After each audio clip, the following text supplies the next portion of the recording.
संजय उवाच एतच्छ्रुत्वा वचनं केशवस्य कृताञ्जलिर्वेपमानः किरीटी नमस्कृत्वा भूय एवाह कृष्णम् सगद्गदं भीतभीतः प्रणम्य।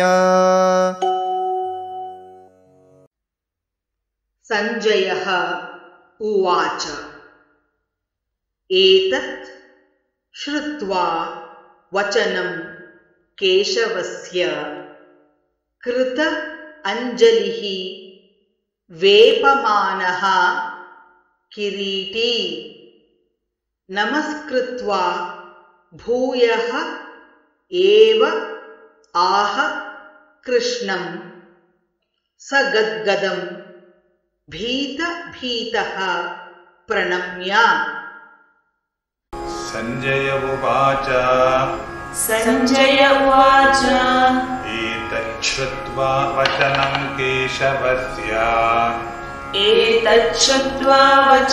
केशवस्य कृताञ्जलिर्वेपमानः किरीटी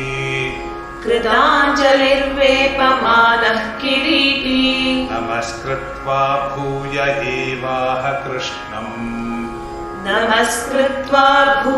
एवाह कृष्णम् सगद्गदं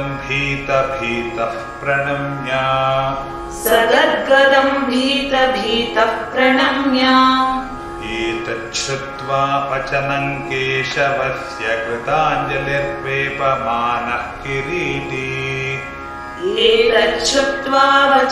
केशवस्य कृताञ्जलिर्वेपमानः किरीटी नमस्कृत्वा भूय एवाह कृष्णं सगद्गदं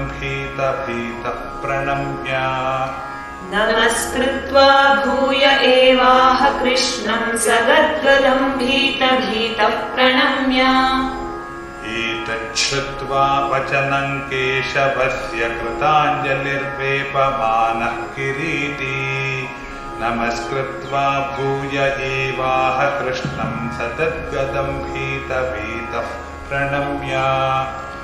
एतच्छ्रुत्वा वचनं केशवस्य कृताञ्जलिर्वेपमानः किरीटी नमस्कृत्वा भूय एवाह कृष्णं सगद्गदं भीतभीतः प्रणम्य।